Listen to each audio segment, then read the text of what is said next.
तो हेलो दोस्तों, मैं हूं आपका दोस्त और होस्ट सुनील और आप सुन रहे हैं सुनील हॉरर स्टोरी। कहानी को देखने से ज़्यादा सुनने में मज़ा आता है, तो अपने हेडफोन गा लीजिए। आज की कहानी बहुत ही डरावनी और ख़तरनाक होने वाली है। कहानी आज की का नाम है आखिरी बस। तो दोस्तों, कहानी को शुरू करते हैं। तो उससे पहले आप चैनल को सब्सक्राइब कर लें अगर नए हो तो अगर कहानी अच्छी लगे तो लाइक कर देना। तो दोस्तों, कहानी को शुरू करते हैं। रात के तकरीबन 12 बजे थे। शहर की गलियां सुनसान हो चुकी थी। स्ट्रीट लाइट की रोशनी धुंधले अंधेरे में खो रही थी। एक ठंडी हवा बस रही थी जो माहौल को अब और भी रहस्यमयी और डरावना बना रही थी। बस स्टैंड पर सिर्फ एक ही आदमी खड़ा था, समीर। समीर एक अकेला इंसान था, ना कोई दोस्त ना कोई परिवार। उसकी ज़िंदगी में कोई नहीं था और उसकी ज़िंदगी के बारे में कोई ज़्यादा जानता नहीं था। उनके गांव के लोग कुछ ही कहते थे कि वह एक लेखक है और वह डरावनी कहानियों में रुचि रखता है और डरावनी कहानियां ही लिखता है। कुछ लोग तो गांव वाले उसे मनहूस भी मानते थे। खैर, जो भी था, वह हमेशा ही एक बात से दूर रहता था, वो था भीड़ से। उस रात समीर किसी ज़रूरी काम से बाहर निकला था, लेकिन उसे वापस जाना पड़ा। शहर की आखिरी बस स्टेशन पर आने ही वाली थी, स्टॉप पर। लेकिन ये कोई आम बस नहीं थी। ये एक बस सिर्फ उन्हीं लोगों को ले जाती थी जिनका सफ़र सिर्फ एक तरफा होता था। समीर ने अपनी घड़ी में देखा तो 12:15 हो चुके थे। तभी वो भागकर स्टॉप पर गया। तभी दूर से बस की हेडलाइट दिखाई दी। बस बहुत ही धीमी रफ्तार में आ रही थी, जैसे किसी ने अनदेखी ताकत उसे खींच रही हो। इंजन की कोई आवाज़ नहीं आ रही थी। बस जैसे अंधेरे को चीरती हुई आगे बढ़ रही थी। जैसे ही बस रुकी, उसके दरवाजे अपने आप खुल गए। अंदर कोई बहुत सारा अंधेरा था। सिर्फ ड्राइवर की सीट पर एक धुंधला सा चेहरा दिख रहा था। समीर ने अंदर ध्यान से देखा और कोई यात्री नहीं था उस पर। ड्राइवर ने बिना कुछ किए इशारा किया, चढ़ जाओ। समीर को इस बात से थोड़ा सा अजीब लगा, लेकिन उसने ज़्यादा नहीं सोचा, बस अब चुपचाप चढ़ गया। बस के अंदर की रोशनी नीली थी और सीटें बहुत ही पुरानी लग रही थी। बस के अंदर की रोशनी नीली तो थी और सीट पर बहुत पुराने निशान लग रहे थे, जैसे किसी ने जमे खून से लिखा हो। बस का दरवाज़ा अपने आप बंद हो गया। समीर ने तभी ड्राइवर की ओर देखा, लेकिन उसका चेहरा अब पूरी तरह अंधेरे में डूब चुका था। बस धीरे धीरे चलने लगी। बस जैसे जैसे आगे बढ़ रही थी, समीर को अजीब सा एहसास हो रहा था। खिड़की के बाहर का नज़ारा पूरी तरह बदल चुका था। वह जिस शहर में था अब वही नहीं दिख रहा था। बस किसी सुनसान अंधेरी सड़क पर दौड़ रही थी, जिनके दोनों तरफ अब घना सारा अंधेरा था और दूसरी ओर सिर्फ जंगल ही था। समीर का दिल तेज़ी से धड़कने लगा। उसे याद आया कि वह कश्मीर जाने वाला था, ये खास मकसद से, एक खतरनाक राज की तलाश में। समीर कोई आम इंसान नहीं था, वो एक अंडरकवर जासूस था। वो एक अंडरकवर ऑफिसर था और उसे पता चला था कि कश्मीर के एक दूर दराज किसी गांव में अजीब घटनाएं हो रही हैं। वहाँ के लोग अचानक अपने आप गायब हो रहे थे। कुछ लोगों की तो लाशें बुरी तरह हालत में मिली थी, चेहरे पूरी तरह जले हुए, आंखें बाहर निकली हुई और शरीर पर अजीब काले निशान। खुफिया एजेंसी से समीर को इसके लिए भेजा गया था। उसे उसी रात कश्मीर के लिए ट्रेन पकड़नी थी, लेकिन किसी ने उसकी टिकट कैंसिल करवा दी थी, इसलिए मजबूरन उसे आखिरी बस पकड़नी पड़ी। लेकिन अब वह बस उसे कान हिल जा रही थी। बस के अंदर एक अजीब सी ठंडक थी। ऐसा लग रहा था कि जैसे वह कोई आम बस नहीं थी, बल्कि कई चलती फिरती कब्राह हो। अचानक एक सीट से हल्की हुई सरसराहट की आवाज़ आई। समीर ने चेक पीछे देखा, बस में कोई नहीं था। फिर भी सीट अपने आप हिल रही थी। उसकी सांसें तेज हो गई। उसने अपना सामान अपनी सीट वाला बैग नीचे रखा और धीरे धीरे दूसरी सीट की ओर बढ़ा। वहाँ पड़ा पुराना खून जम चुका था। अचानक तभी किसी के धीरे धीरे सीट के नीचे से नाखून खींचने की आवाज़ आ गई। समीर ने धीरे धीरे नीचे झाँका, लेकिन वहाँ सिर्फ अंधेरा ही था। जैसे ही उसने मोबाइल की फ्लैश जगाई, एक औरत की लाश ऊपर बैठी हुई थी। उसकी आंखें खुली थी और वह धीरे धीरे मुस्कुरा रही थी। बस ऐसा लग रहा था जैसे हवा में तैर रही हो। बाहर सिर्फ अंधेरा था और एक गहराई और दूसरी ओर अनहीन खाई। समीर की सांसें तेज हो गई। वह समझ गया कि ये कोई आम बस नहीं थी, ये मौत की सवारी थी। दूसरी ओर जली हुई औरत का चेहरा अब धीरे धीरे बदलने लगा था। उसकी आंखें काले गड्ढे में बदल गई। मुंह इतना चौड़ा हो गया कि बल्कि उसकी खोपड़ी तक अटकने लगा।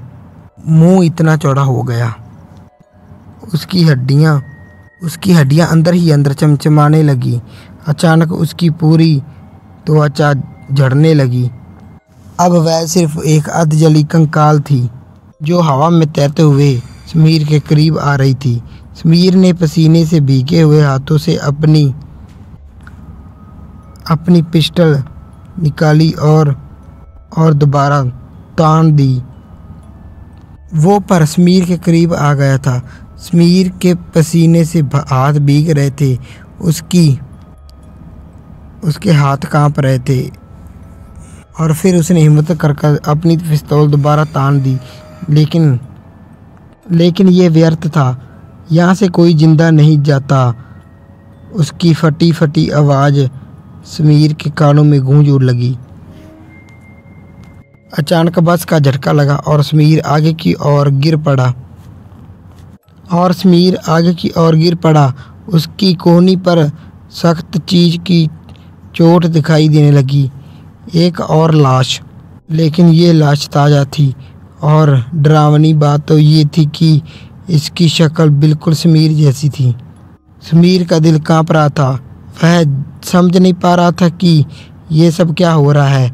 क्या वह मर चुका था या उसका कोई डुप्लीकेट था। तभी पीछे से किसी ने उसकी गर्दन पकड़ ली। उसने हड़बड़ाया पीछे देखा। ड्राइवर वापस अपनी सीट पर आ चुका था, लेकिन अब उसका चेहरा साफ दिख रहा था। उसके काले आँखें, चेहरे की चमड़ी गायब, आँखें अंदर धुआं हो गया और उसके दांतों के बीच में से खून टपक रहा था। बैठ जा समीर, अब तू इस बस का नया यात्री है। ड्राइवर ने समीर को धक्का देकर एक सीट पर पटक दिया। जब उसने देखा, बस की खिड़कियों के बाहर सब कुछ धुंधला हो चुका था। ऐसा लग रहा था कि वह किसी और ही दुनिया में पहुंच गया हो। तभी समीर ने अपने पास बैठी एक अध जली लाश में हाथ डाला उसकी जेब में। वहां उसे एक पुरानी टिकट मिली जिस पर खून से कुछ लिखा हुआ था। जो इस बस में चढ़ा वो कभी वापस नहीं गया। समीर के ये पढ़कर होश उड़ गए। उसने अपनी सीट से उठने की कोशिश की, लेकिन वह हिल भी नहीं पा रहा था। उसकी पूरी बॉडी सुन्न हो चुकी थी, जैसे किसी ने उसकी आत्मा को ही जकड़ लिया हो। ड्राइवर ने पीछे मुड़कर देखा और हंसकर कहा, अब तुम भी इस बस का हिस्सा हो, हमेशा के लिए। समीर की आंखों के आगे अंधेरा छाने लगा और उसके प्रतीत हुआ कि उसकी हड्डियां अब बाहर आने लगी हैं, मतलब उसकी उंगलियों की हड्डियां बदलने लगी थीं। उसकी सांस सिकुड़कर सूख चुकी थी। वह चीखना चाहता था, लेकिन उसकी आवाज़ गले में ही अटक गई। और आखिरी चीज़ उसने जो देखी वो थी शीशे में अपना खुद का प्रतीत। समीर की धीरे धीरे धड़कनें थमने लगी थी। वह अभी अपने ही हाथों को देख रहा था। वो सड़ने लगे थे और हड्डियां बाहर झुकने लगी थीं। खिड़की के शीशे में जो अक्सर दिखा रहा था वो कोई आम चेहरा नहीं था। वो एक मरे हुए इंसान का चेहरा था। आंखें कोयले की तरह काली, होठ सील दिए गए थे और माथे पर गहरी दरार थी। समीर ने घबराकर अपना मुंह पोंछने की कोशिश की, लेकिन उसकी उंगलियां काम नहीं कर रही थी। जैसे ही उसने जबरदस्ती अपनी हाथों को हिलाने की कोशिश की, उसकी खाल चटककर नीचे गिर गई और मांस के लोकड़े सीट पर गिरने लगे और बस अब रुक चुकी थी। बस के दरवाजे फिर से खुल गए और बाहर बहुत घना कोहरा था और उसमें से एक आदमी अंदर आया। वो भी लगभग समीर की ही उम्र का था, अकेला, डरा हुआ और उलझन में पड़ा हुआ। समीर उसकी ओर देखना चाहता था, लेकिन अब वह पूरी तरह जड़ हो चुका था। वह अब बस का हिस्सा बन चुका था। नया यात्री धीरे धीरे अंदर आया और सीट पर बैठा गया। उसने चारों ओर देखा और फिर खिड़की के बाहर झांकने लगा। ड्राइवर की सीट पर अब कोई नहीं था। तभी स्टीयरिंग अपने आप हिलने लगी, गियर अपने आप फिट हो गया और बस फिर से चल पड़ी। लेकिन इस बार ड्राइवर समीर था। समीर अब चाहकर भी इस बस से उतर नहीं सकता था। उसकी आंखें उस आम इंसानों जैसी बिल्कुल नहीं थी। वो अंधेरे में जल रही दो लाल बत्तियों जैसी थी। उसका शरीर धीरे धीरे बस की सीट से चिपकने लगा, जैसे वो ही बस का हिस्सा बन रहा हो। उसने बैक मिरर में देखा। पीछे बैठे यात्री की परछाई भी धीरे धीरे गायब होने लगी थी। समीर अब बिल्कुल सही समझ गया था कि यह बस कभी नहीं रुकती, यह हमेशा चलती रहती है और हर बार एक नया यात्री आता है जिसे ये अपनी कैद में ले लेती है। अब बारी इस नए यात्री की थी। समीर ने बस का ब्रेक दबाया। नया यात्री चौंक कर उसे ही देखने लगा। तुम गलत बस में चढ़ गया है, समीर ने धीरे से कहा, लेकिन अब उसकी आवाज़ बिल्कुल भी इंसानों जैसी नहीं थी।